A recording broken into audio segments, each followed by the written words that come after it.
Sí, ahora sí ya está. Perfecto. Bueno, pues ya empezamos.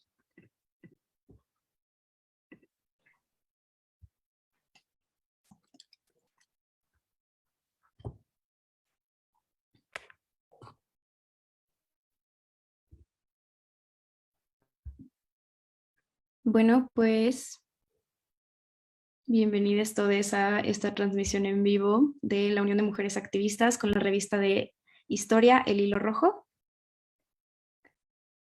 Y bueno, yo soy Elena Martínez. Y nos acompaña de la revista de El Hilo Rojo Mateo Arias, Jacinte Díaz Corona, que es la editora en jefe, y Cecilia Cañedo.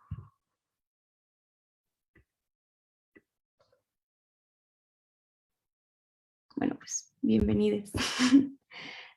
Y de UMA, pues si se quieren presentar también ahorita. Sí, hola, yo soy Ana Cristina Castellanos y también soy parte de UMA. Y yo soy Ari Calzada, también soy parte de UMA. Esperamos que este espacio sea muy enriquecedor para todas, todos y todes.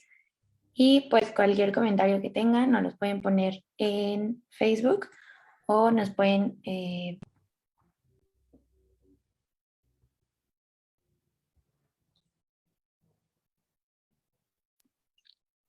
Ari, no te escucho. Sí, es que como que se cortó mi internet, lo siento. O nos pueden hacer una reacción en Facebook. Entonces, pues sin más, podemos empezar con este espacio. Hola, pues muchas gracias por tenernos aquí. Yo soy Jacinta Díaz Corona, dirijo la revista estudiantil El Hilo Rojo. Nos da muchísima emoción estar aquí con UMA para platicarles un poco de nuestro proyecto y sobre todo para que Mateo nos presente su excelente ponencia en unos momentos. Yo nada más les voy a platicar un momentito sobre de qué se trata esto que es El Hilo Rojo. Nosotros somos una revista académica de historia que nació en medio de la pandemia y ya estaba un poco esa voluntad de hacer este tipo de espacio en el departamento de historia de la Ibero, pero como que nada más no cuajaba. Y ya por fin lo logramos. Creo que todos necesitábamos un lugar de encuentro, ¿no? Y para nosotros eso es el hilo rojo. Quisimos hacer nuestra la academia, encontrarnos dentro de ella, forjar nuestras propias reglas y ver qué nos gusta y qué no nos gusta y qué queremos romper. Y eso es lo que estamos haciendo aquí, experimentando y encontrándonos con nuevos espacios como es UMA y buscando nuevas plataformas de difusión, tratando de llegar a nuevos lugares, haciendo de la historia más accesible, manteniendo un rigor académico como el que Mateo les presentará muy pronto. Pues para nosotros el hilo rojo es una creación de puentes entre espacios, entre tiempos, entre culturas. Significa el hilo rojo de Ariadna que saca Teseo del laberinto. Es el hilo rojo que nos une con los destinos. Es el hilo rojo que está presente en un montón de simbologías. Es un color fuerte que nos representa y que cargamos con mucho orgullo, ¿no? Nuestra revista funciona como una revista académica en el sentido de que somos parte de un consejo editorial y recibimos artículos académicos de distintas universidades y pasan por un proceso de dictaminación con expertos, pero nosotros somos quienes decidimos cuál es nuestra línea editorial y qué son las cosas que pasan o no. Y también algo que nos diferencia es que nuestros artículos son muy variados. Nosotros no queríamos nada más hacer el típico artículo de 50 cuartillas. También aceptamos reseñas, productos gráficos, audiovisuales, collages, lo que sea que alguien quiera mandar para expresar una cuestión histórica, la vamos a tomar y la vamos a observar y le vamos a dar toda la seriedad que merece. Y estamos muy, muy orgullosos de nuestra revista. La pueden checar en la página revista ehr.ibero.mx. Nuestras redes sociales son revista EHR, estamos en Instagram, en Facebook, en todos lados básicamente. Y bueno, el día de hoy estamos aquí con UMA, muy entusiasmadas porque es un espacio que admiramos mucho, que ha logrado forjar en la Ibero un lugar muy especial, diría yo. Entonces, personalmente, me siento muy emocionada de crear este vínculo entre el hilo rojo y UMA, porque creo que estamos todos y todas y todes en busca de nuestras propias formas de existir y nuevas formas de ser y nuevas formas de forjar nuestros espacios. Eso es lo que estamos tratando de hacer y estamos muy, muy contentos y muy contentas de estar aquí haciéndolo con Uma. Mateo es un excelente historiador, aunque todavía no se graduó, es un excelente historiador. Estamos muy contentas del artículo que les voy a presentar. Es un tema complicado que se quiso aventar. Ahorita lo van a ver y bueno, no me queda nada más que invitarles a ser parte de la familia del Hilo Rojo, a visitarnos, a mandar artículos.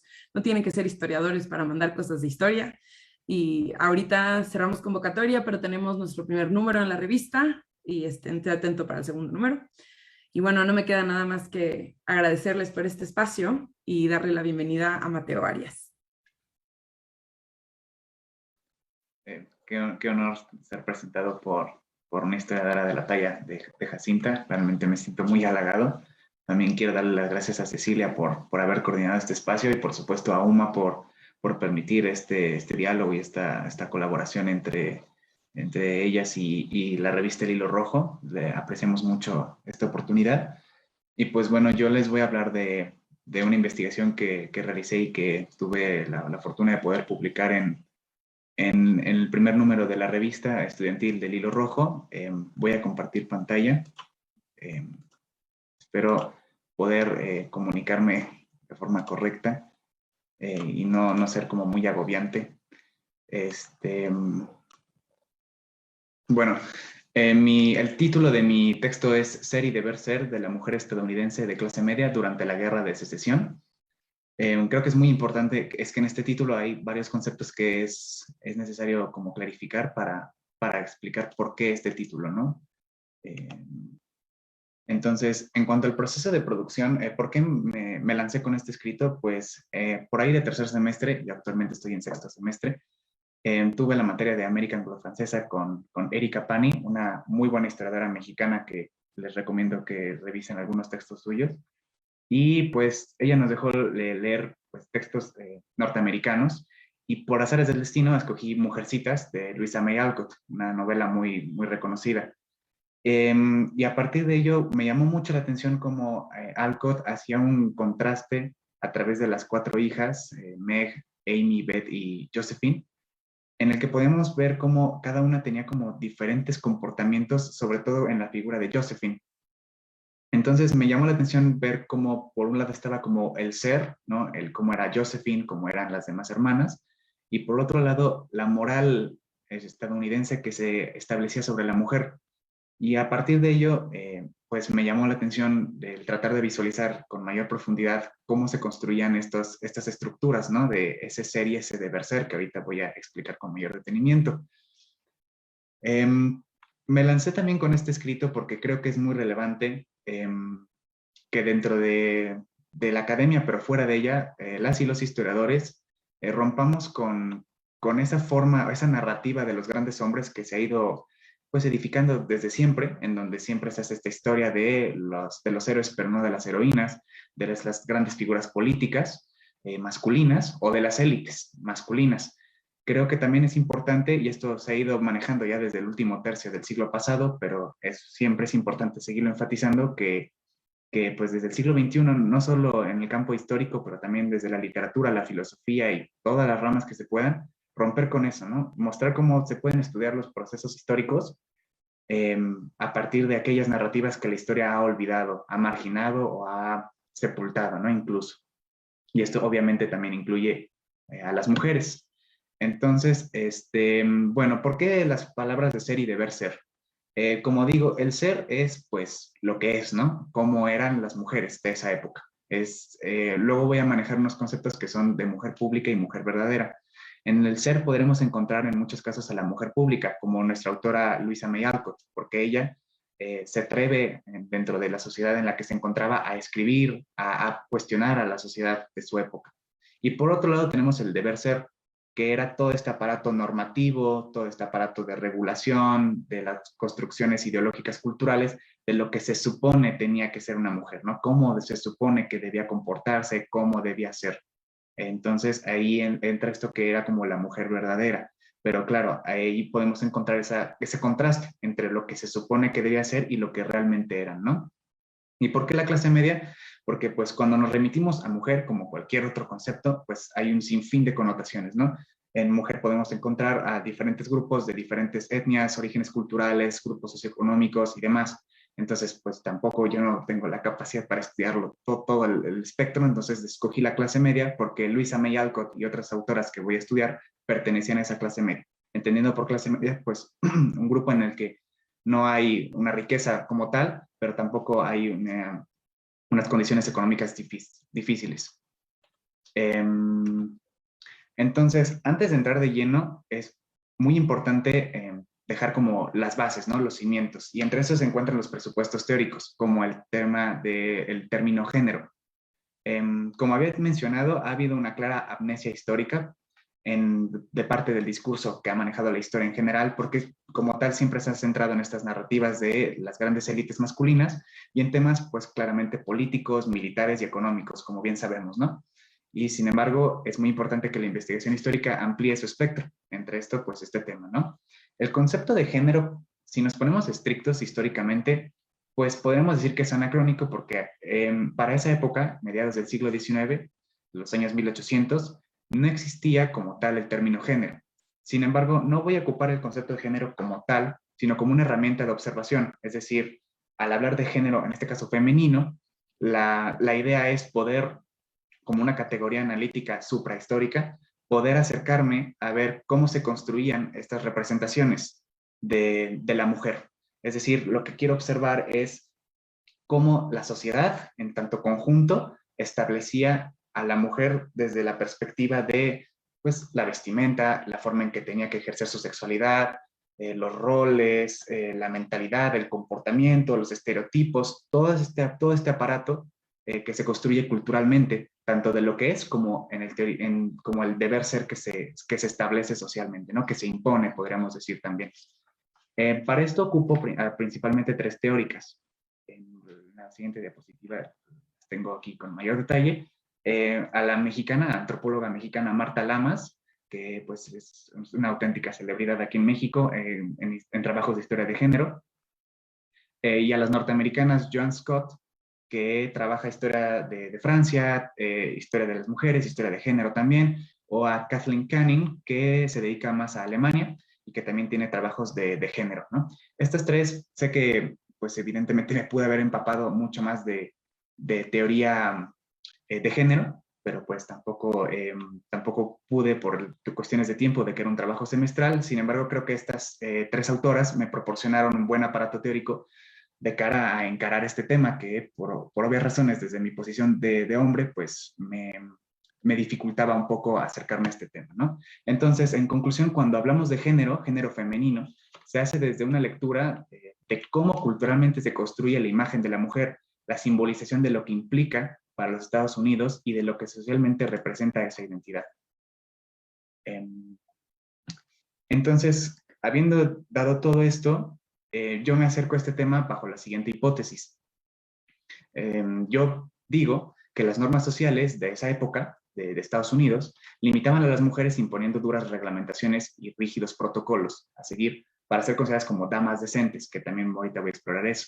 Aunque eso no impedía ver a muchas mujeres siendo capaces de sobresalir activamente en la sociedad norteamericana, demostrando que no aspiraban, como podría decirse a partir de los estereotipos, que no aspiraban únicamente al matrimonio y a la maternidad. Más bien nos encontramos con un grupo socialmente activo que rompía con los roles establecidos. Esa es mi hipótesis y a lo largo de la investigación pues voy a ver si la puedo comprobar. Dentro de mi metodología, principalmente me acerqué a fuentes secundarias orientativas, que les voy a mostrar algunas más adelante, y luego me acerqué a fuentes primarias, es decir, a fuentes que me remiten directamente a la época que estudio, como Mujercitas, de Louisa May Alcott, y otra que es, aquí las tengo, perdón. Estas son las fuentes secundarias, aquí está. Mujercitas, perdón si se escuchan ladridos de fondo, es mi perrita Mika, que ya se hace entusiasmo. Mujercitas, de Louisa May Alcott, Hospital Sketches, también de ella, y otras obras, por ejemplo, de Elizabeth Cady Stanton, un sinfín de poemarios y demás que fui revisando muy someramente porque pues tampoco quise concentrarme más bien en mujercitas, ¿no? Por ahí también encontré el libro de un militar, Henry Jackson, que habló también del papel de las mujeres durante la Guerra de Secesión, luego lo retomaré. Y dentro de mis fuentes secundarias, pues fueron muchas autoras y teóricas norteamericanas que realmente fueron muy orientativas al momento de acercarme a este tema. Se las recomiendo mucho a todas, especialmente a Susan Cruea, a Anne Scott, a Judith Fetterly, Barbara Welter, también fueron realmente muy buenos textos. Y bueno, todos estos textos primarios, es decir, los de ese tiempo, los revisé bajo dos presupuestos historiográficos. En primer lugar, el análisis hermenéutico y en segundo lugar, el pragmático. El análisis hermenéutico, en pocas palabras, consiste en revisar al texto considerando a los receptores, a las y los receptores. En este caso, por ejemplo, Alcott escribe su texto dirigiéndose hacia un público joven, femenino. Entonces, la clave es leer este texto desde la postura de aquellas mujeres jóvenes hacia las que se dirigía Louisa May Alcott. En cuanto al análisis pragmático, consiste en revisar todos estos textos desde las normas y las reglas que se establecían para la producción de textos en esa época. Este es mucho más complicado, historiográficamente hablando, porque te obliga a revisar los textos en su contexto, es decir, tratar de meterse en la mente de una persona del siglo XIX, lo cual es un reto brutal, ¿no? Y encima tengo que también pasar no solo al siglo XIX, sino a la mentalidad de una mujer de esa época, ¿no? Lo cual lo hace para mí más difícil. Entonces, bueno, ya podemos ahora sí entrar de lleno al texto, perdón por esta como pequeña digresión, pero creo que siempre es muy importante dejar las bases bien sentadas. Cuando nos remitimos al concepto de mujer verdadera, que es uno que ocupa Susan Cruea, nos referimos entonces a la construcción cultural que se hacía en esa época, de lo que en teoría debía ser la mujer. Por ejemplo, Charlotte Bront nos muestra que, al parecer, ¿no? Todo esto es el deber ser, luego vamos a explorar el ser. El deber ser, se supone, de estas mujeres era que se casaran y que tuvieran hijos. Era como, pues, en teoría las metas, ¿no? A seguir. Y ellas evidentemente no estaban de acuerdo con esto, ¿no? Lo cuestionaban en numerosas ocasiones. Elizabeth Cady Stanton, la que pone aquí a la derecha, en su texto de Declaración de Sentimientos, ella continuamente peleó por el reconocimiento de los derechos de las mujeres y denunció continuamente la falta de libertad y autonomía al establecerse estos roles o encasillamientos de que solo deben casarse y ser madres, ¿no? Estas mujeres de clase media, también aquí tenemos una ventaja, al ser de clase media tenían, por decirlo así, el privilegio de tener tiempo libre para escribir, para leer, para poder tener ese pasatiempo de la escritura que les permitió conservar estos textos que, bueno, que nosotros tenemos aquí y que nos permiten acercarnos de gran manera a sus testimonios. Sin esos textos, pues sí sería mucho más difícil, ¿no? Entonces, esta mujer verdadera, como digo, entre comillas, claramente era un presupuesto masculino, ¿no? En el contexto del siglo XIX, vale la pena recalcar que Inglaterra ya había desarrollado su revolución industrial y esto se transmitió después a Francia, Alemania y a Estados Unidos. En este contexto, la economía, inscrita en una lógica de progreso material y científico, favorecía claramente a la figura masculina como aquella que tenía que tener el papel activo público y relegaba a la mujer al ámbito privado o doméstico.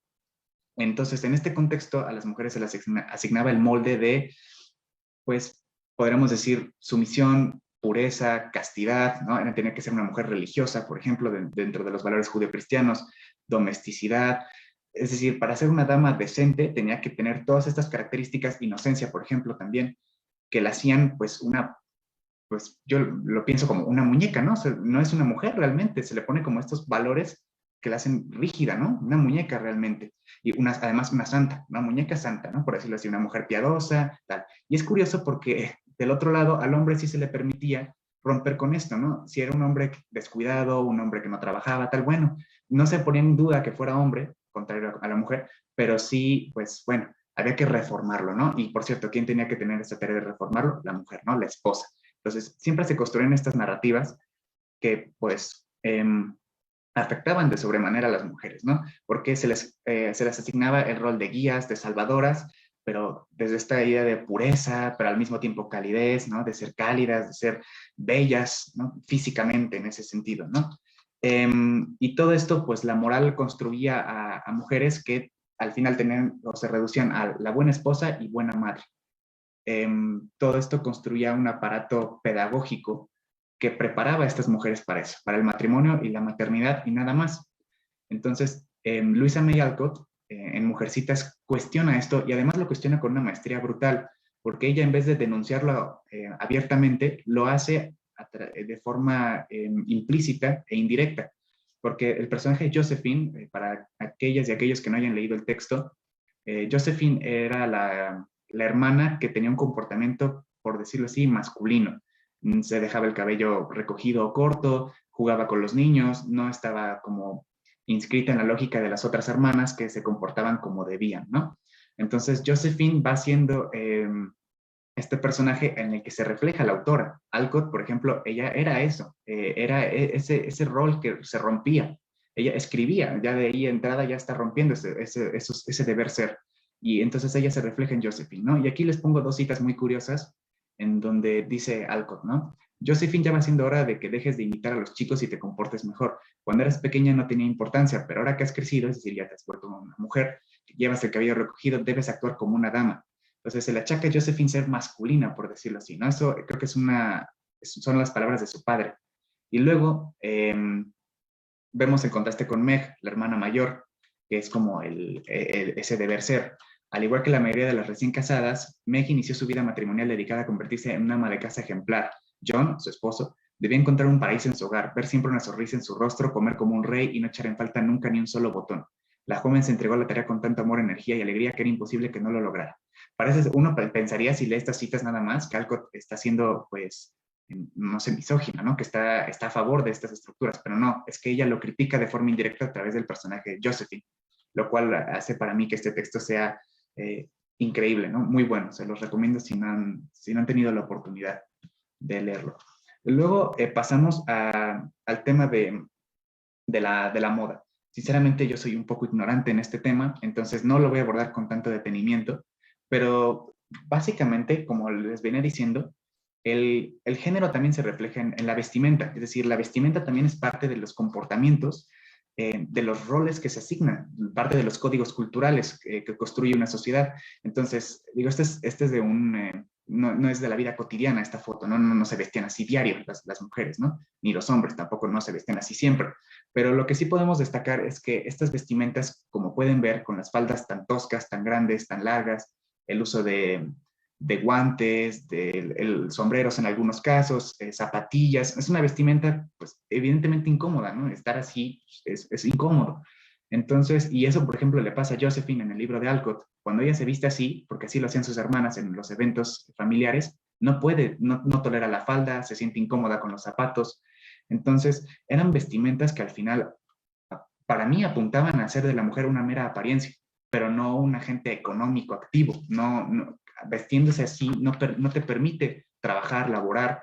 Y es que lo interesante es que muchas mujeres, tal vez no tanto de la clase media, pero sí por lo menos de las clases más populares, sí tenían que trabajar. Aun si el deber ser era que estuvieran en casa y lo que fuera, se veían obligadas a trabajar en la industria textil, en las labores agrícolas, en la labor de oficina. Entonces, con una vestimenta tan rigurosa, tan estricta, pues esto era muy incómodo, ¿no? Y el espacio laboral ofrecía muy pocas oportunidades tanto de ascenso, de movilidad, como de remuneración. Aquí las desigualdades se notaban de sobremanera, por lo mismo de que pues, el énfasis era eminentemente masculino. Al final, el sistema mismo obligaba a la mujer a querer casarse, porque de otra forma, con todas las desigualdades que padecían, parecía ser imposible, ¿no?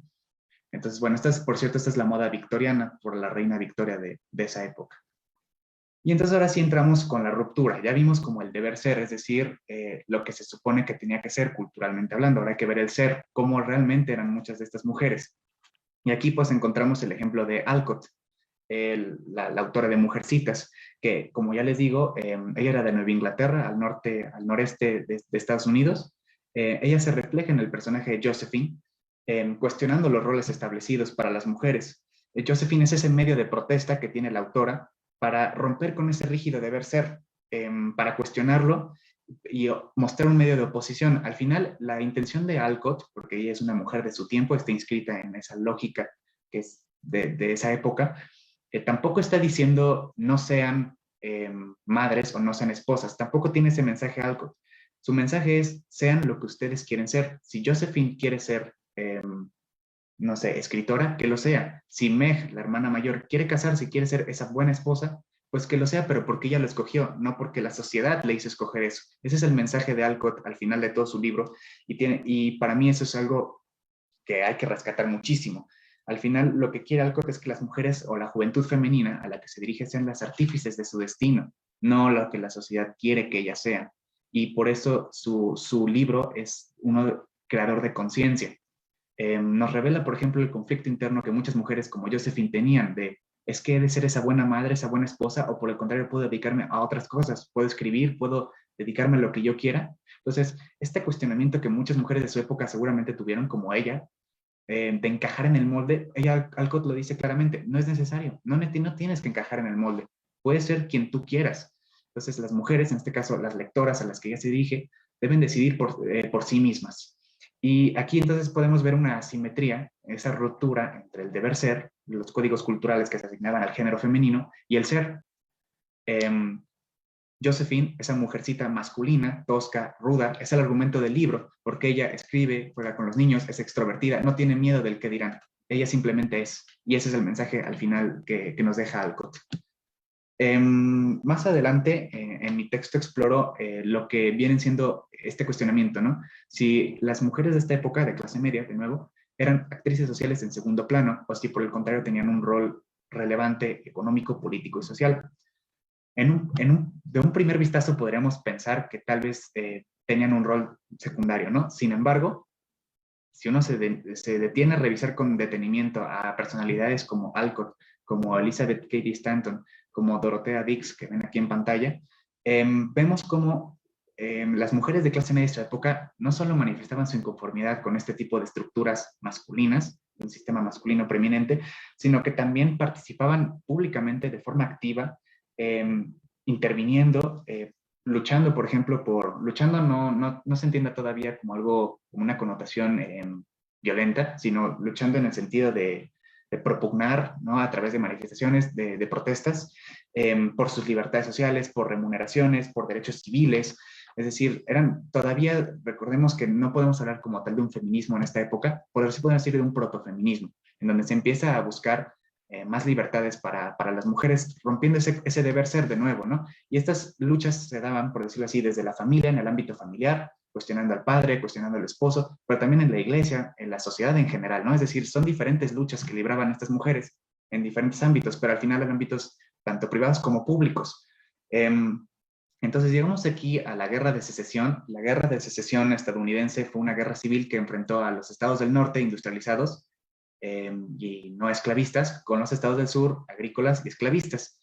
Al final esta lucha se resolvió en favor del norte, de los estados industrializados. Pero durante esta guerra, que duró 4 años, de 1861 al 65, mientras los hombres estaban matando en esta guerra fratricida, las mujeres fueron las que tuvieron que ocupar los puestos tanto de trabajo, es decir, adquirir ese rol activamente público que se les había negado inicialmente, como volverse parte fundamental de la guerra desde su papel médico en la enfermería. Entonces, aquí la guerra, por decirlo así, fue el contexto que permitió que estas mujeres que ya de por sí cuestionaban esta mujer verdadera, tuvieran la oportunidad de volverse mujeres públicas con mucha mayor relevancia, con un papel social, económico y también político activo. Y eso es muy curioso porque en el libro de Mujercitas, cuando el padre se va a la guerra, Alcott lo refleja perfectamente. Eran la madre y las 4 hijas las que tuvieron que volverse autosuficientes y salir adelante por ellas mismas. Y no solo eso, sino que también se involucraron de forma activa dentro de la guerra. O, por ejemplo, se volvieron maestras. Josephine era institutriz. La madre estaba largas horas fuera de la casa, pero traía siempre pan para comer, ¿no? Entonces, todo esto obligó a que las mujeres lucharan contra ese deber ser. Y ahí encontramos a Dorothea Dix. Ella también trabajó en la enfermería, al igual que Alcott. Alcott fue enfermera durante la guerra. Y ella es un ejemplo de este tipo de luchas porque ella activamente propugnaba, por ejemplo, por mejorar las condiciones de los hospitales, de las y los enfermos, de los heridos, de las personas con enfermedades mentales en los psiquiátricos. Ella en ese sentido tuvo un rol activo social. Y entonces, esta guerra, en pocas palabras, permitió lo que yo llamo como una conquista del espacio público, porque durante y después de la guerra hubo una movilización de las mujeres de clase media, yo solo puedo hablar por las de clase media porque es lo que investigué, adquiriendo ese rol de agentes económicos públicos muy activos y muy significativos, porque entiéndase por agente económico público no solo que ellas consiguieran la manutención, sino que ellas también mantuvieron la economía de Estados Unidos a flote mientras estaba la guerra. Entonces, esto es en las industrias o en el campo agrícola, según el norte o el sur. Entonces, tuvieron un papel vital, en pocas palabras. Y aquí llegamos, ya me estoy acercando al final del texto, a la enfermería. Como tanto Alcott como Dorothea Dix y cientos y miles de mujeres trabajaron en enfermería durante la guerra y pues fueron fundamentales para la salud pública, manteniendo con vida a cientos de heridos por la guerra. Alcott trabajó en el Hospital Militar de Washington y ella escribió Episodios de Hospital, es un libro muy interesante porque es un testimonio que nos revela su labor titánica, el esfuerzo físico, psicológico que ha de haber supuesto estar allí día tras día, tratando enfermos o heridos por la guerra y de ser posible curarlos y devolverlos al campo de batalla. Pero figuras como Alcott son el ejemplo perfecto de cómo estas mujeres públicas, ya ocupando este término, no solo no se quedaron con los brazos cruzados, sino que salían a ser esos agentes económicos, sociales y políticos activos de un rol vital. Las historiadoras, aquí los pongo, Anne Scott y Drew Faust. Anne Scott escribió, es un texto muy interesante, se llama Making the Invisible Woman Visible. Tiene un capítulo que hace referencia a un autor francés. Les platico primero eso. El autor francés del que estoy hablando, Guillaume de Crèvecoeur, escribió, cuando todavía no se independizaba Estados Unidos, un texto en el que era una publicidad de Estados Unidos, de por qué valía la pena ir a Estados Unidos. Y su texto se llamaba ¿Qué es el americano, este nuevo hombre? Así se llamaba el texto de Crèvecoeur. Bueno, pues Anne Scott retomó esa referencia, y entonces escribió ¿Qué es la americana, esta nueva mujer?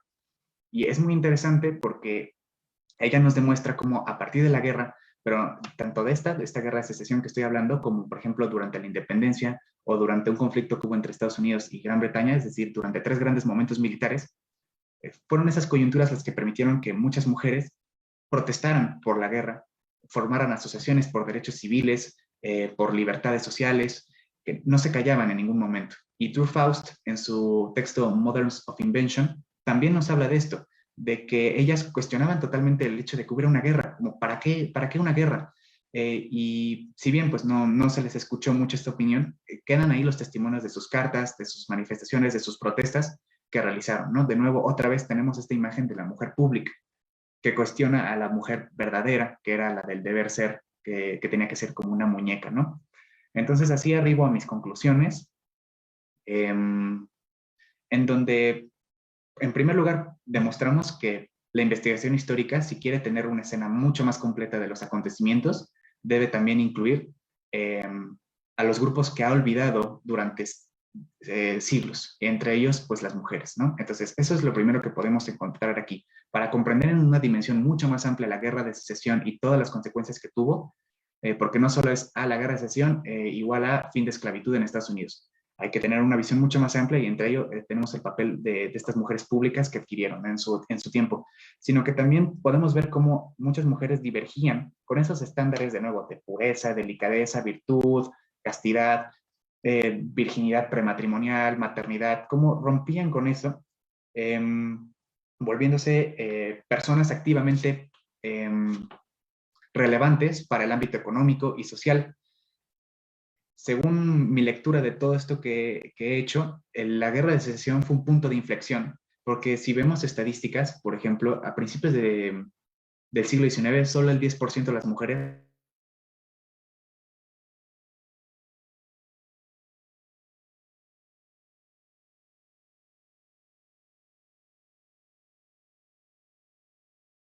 pudo haber actuado como un punto de inflexión entre ese ser y ese deber ser. haciendo que la mujer se movilizara política y económicamente en centros urbanos, en plantaciones, en industrias o en las familias. O sea, tampoco tenemos que ir a aspectos tan amplios, simplemente desde el ámbito privado, doméstico, podemos encontrar estos cambios. Y esto, que también en mi opinión, eso sí no lo puedo cotejar, pero va a ser como la semilla del activismo político, del feminismo que va a surgir ya en el siglo XX en Estados Unidos. Haciendo de estas mujeres, mujeres públicas que dislocaban, esas mujeres verdaderas, y que si bien no eran ajenas a esos ideales de pureza, virtud, maternidad, muchas de ellas siguieron siendo madres, se siguieron casando y todo esto, no eran esas damas de casa delicadas, caseras y bien portadas, por decirlo así, sino que salían adelante por ellas mismas y tenían ese rol activamente relevante dentro de la sociedad. Y bueno, ya para concluir, por mi parte, quisiera invitarlas e invitarlos a que se unan al Hilo Rojo, mandando cualquier producto que se les ocurra. Como bien dijo mi camarada Jacinta, recibimos no solo productos de artículos como el que yo redacté, sino también reseñas, cuentos. Al final la intención del Hilo Rojo es tratar de abrir espacio a más voces, ¿no? Siendo consecuente con lo que hemos venido exponiendo en este texto, de incorporar cada vez más voces dentro de la historia, pues también el hecho de que recibamos distintos productos a solo lo escrito, también recibimos imágenes, fotografías, dibujos, es parte fundamental de romper con ese canon de cómo debe hacerse historia, ¿no? Y pues muchas gracias de verdad a Uma, a Jacinta, a Ceci por este espacio y pues nada, gracias.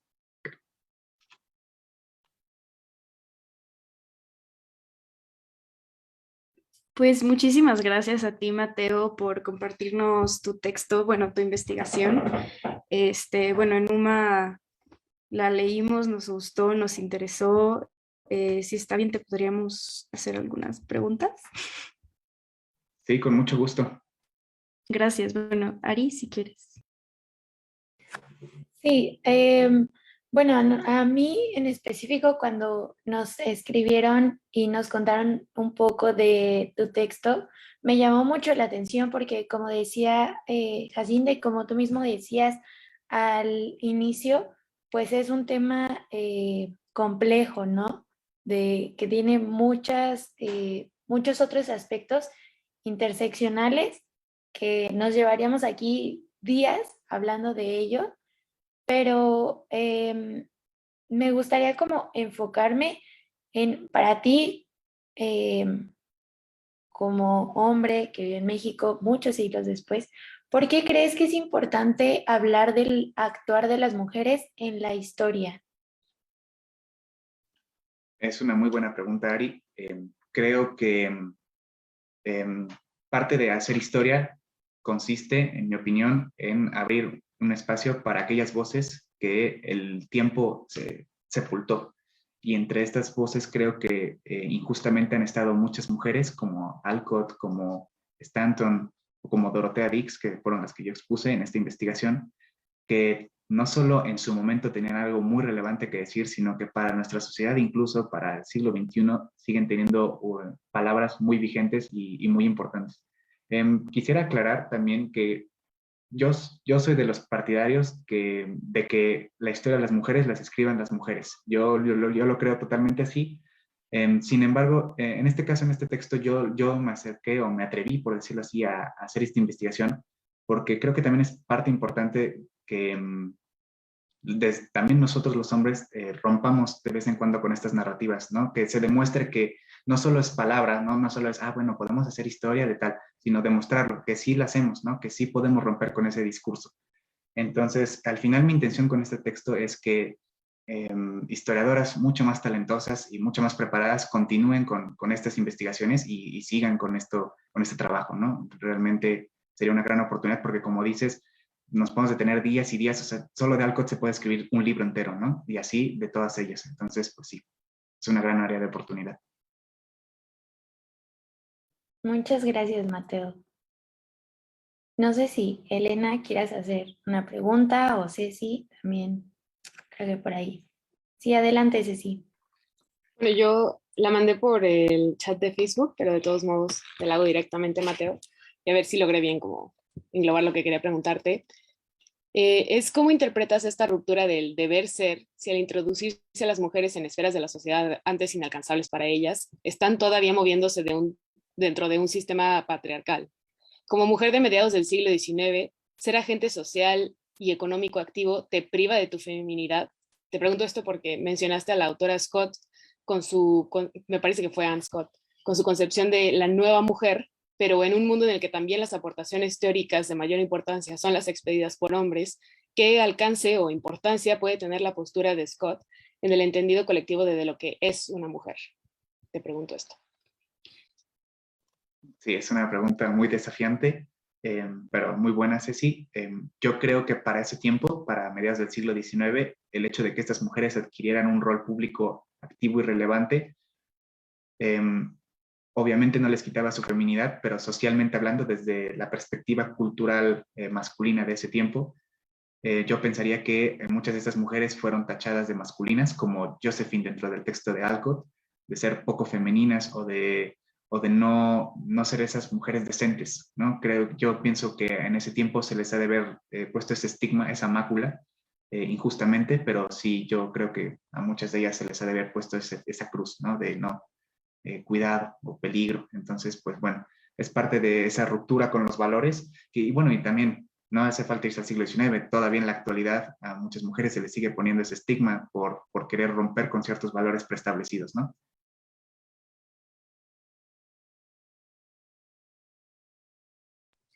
Y bueno, te tenemos una última pregunta de una compañera de UMA.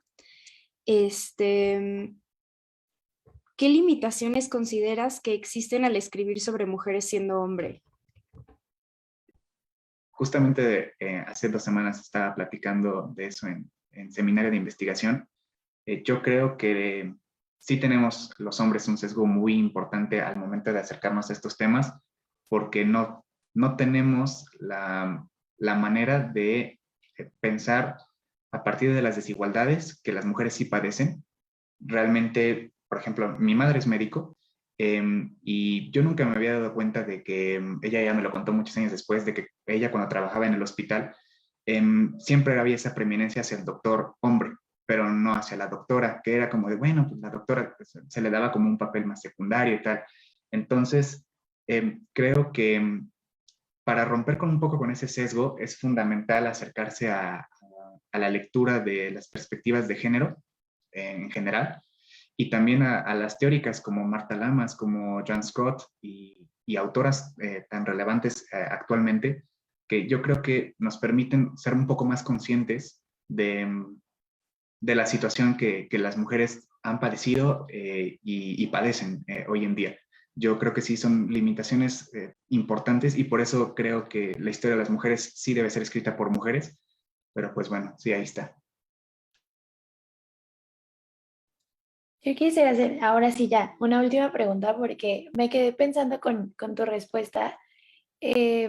¿Consideras que la historia ayuda a mejorar al hombre? O sea, la historia en general ayuda a mejorar al hombre como en su actuar. Bueno, además con todas las cuestiones que están pasando ahorita en todo el mundo, pues muchísimo tenemos que aprender de ello, ¿no? Pero en específico en esta cuestión de género y de los espacios que se nos han permitido a las mujeres y que ahora hemos, bueno, de unos años para acá, unos siglos para acá, hemos optado por tomar, ¿cómo crees que ayuda? Me imagino que cuando dices ayudar al hombre, te refieres específicamente al hombre y no como al ser humano, ¿no? Entiendo Ajá, sí. que va por ahí. Ok, sí. Yo creo que esto se nos enfatiza mucho en la carrera de historia, que los seres humanos no aprendemos de la historia, en tanto que del pasado no podemos extraer enseñanzas tal cual para el presente ni para el futuro, ¿no? Eso fue algo que sí se manejó durante siglos, pero actualmente, por lo menos los historiadores actuales como que no concordamos mucho con eso. Sin embargo, creo que la historia sí nos hace o nos ayuda a ser conscientes de las diferencias sociales y estructurales, aunque suene un poco marxista esto, estructurales que ha habido a lo largo del tiempo, En cuanto a los colectivos, por ejemplo, campesinos, obreros, y también en cuanto a las diferencias que ha habido respecto al género durante siglos, ¿no? No creo que nos ayude a ser mejores como tal, creo que eso toca más de cara al presente, de los valores y las ideas actuales. Creo que eso, romper con esas ideas tradicionales en pos de una, pues creo que el término sería equidad, es parte importante, ¿no? Pero como digo, la historia sí nos ayuda a ser conscientes de que muchos de estos cambios se han ido dando como consecuencia de ideas que fueron derrumbándose paulatinamente y sin caer en una visión como de lineal, ¿no? Que tienen que seguir cayendo algunas otras ideas que aún han permanecido en el tiempo.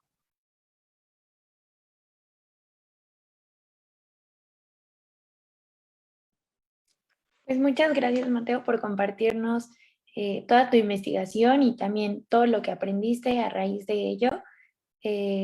Para nosotras es muy importante compartir estos espacios, aunque en UMA normalmente los compartimos con mujeres. También tener la perspectiva de un hombre es muy interesante porque pues muchas veces también nos podemos cerrar en la nuestra, ¿no? Y en nuestros contextos, que aún así aquí estamos 4 mujeres y la realidad de las 4 puede ser muy distinta. Podemos tener cosas en común, pero puede ser muy distinta. Entonces, percibir esto desde tu experiencia, de tu investigación y también lo que tú puedas reflexionar para nosotras es muy importante. Entonces, muchas gracias por haber permitido este espacio. Gracias a Ceci y a Jacinta por habernos escrito. Esperamos que esta sea la primera de muchas colaboraciones y pues tengan por seguro que UMA es un espacio para ustedes, para compartir todos estos espacios que ustedes quieran, todas las investigaciones y escritos que les invitamos una vez más a que se acerquen, bueno, puedan preguntar cómo subir alguno de sus escritos y se animen a investigar. Y pues sin más, por parte de UMA esto sería todo. Muchas gracias por haberse conectado. No sé si gusten añadir algo más. Pues solo darle las gracias otra vez por este espacio. Qué bonito, ¿no? Damos las gracias por todos lados. Este, nos da mucho orgullo como revista el texto de Mateo, la verdad, y poderlo presentar y discutir en este foro. Nos emociona mucho. Y pues sí, esperemos que esta sea la primera de muchos encuentros. Muchas gracias. Muy bien, pues que estén muy bien. Gracias a todos los que se conectaron en Facebook y pues sigan nuestras redes sociales para enterarse de más eventos que tengamos en un futuro y pues que tengan bonita noche. Bye. Bye. Bye.